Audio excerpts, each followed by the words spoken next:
టైర్ల దగ్గర మీరు జాగ్రత్త, నా సంబంధం లేదు జెండాలు పైకి ఎత్తారు సార్. ఆటో సార్ జెండా మీరు ఎన్నాడు దించే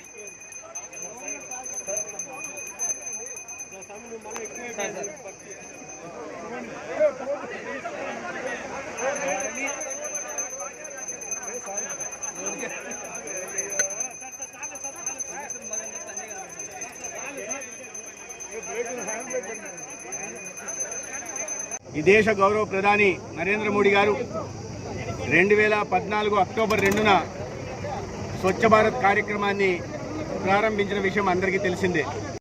చీపురు చేతబట్టి ప్రజలను భాగస్వాములు చేస్తూ స్వచ్ఛత గురించి పెద్దవాళ్ళ దగ్గర నుంచి చిన్న పిల్లల దాకా ఒక అవగాహన కల్పించి ఇవాళ స్వచ్ఛ భారత్ను నిర్మించే దిశగా, తద్వారా ఆరోగ్య భారత్ను నిర్మించే దిశగా ప్రయత్నాలు మొదలుపెట్టారు.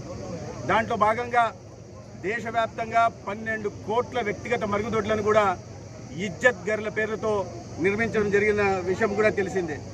ఇదే విధంగా దాంట్లో భాగంగా ఇవాళ ఘన వ్యర్థ పదార్థాల నిర్వహణ, అదేవిధంగా ద్రవ్య వ్యర్థ పదార్థాల నిర్వహణ చేసి తద్వారా గ్రామాలన్నింటినీ పరిశుభ్రంగా తీర్చిదిద్దడం స్వచ్ఛ భారత్ యొక్క ప్రధాన ఉద్దేశం. దాంట్లో భాగంగా ఇవాళ ఘన ద్రవ్య వ్యర్థ పదార్థాల నిర్వహణలో భాగంగా పంచాయతీల్లో చెత్త నుండి సంపద తయారు చేయాలని చేసే కేంద్రాలను కూడా నిర్మించడం జరుగుతూ ఉంది.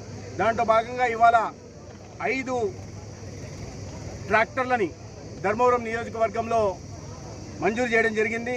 దీంట్లో భాగంగా ఈ గ్రామ పంచాయతీలకు 5 గ్రామ పంచాయతీలకి రావుల చెరువు, మల్లా కాలువ ధర్మవరం మండలంలోను, అదేవిధంగా తాడిమర్రి మండలంలో దాడితోట గ్రామానికి పంచాయతీకి, బత్తలపల్లి మండలంలో సంజీవపురం, మాల్యవంతం పంచాయతీలకు గాను స్వచ్ఛ భారత్ కింద ట్రాక్టర్లను మంజూరు చేయడం జరిగింది.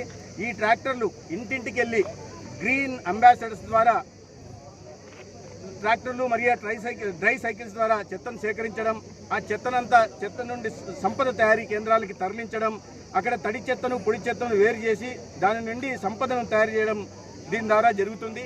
ఇది ప్రజలందరూ వీటి ఆవశ్యకత గురించి, స్వచ్ఛత ఆవశ్యకత గురించి గుర్తించాల్సిన అవసరం ఉంది. పదే ప్రభుత్వం, కేంద్రం, రాష్ట్ర ప్రభుత్వం పదే దీని మీద ప్రత్యేకమైన దృష్టి పెట్టి వ్యక్తిగత పరిశుభ్రత, పరిసరాల పరిశుభ్రత, మన గ్రామాల్ని స్వచ్ఛంగా పరిశుభ్రంగా ఉంచుకునే ఆవశ్యకత గురించి చెప్పడం జరిగింది.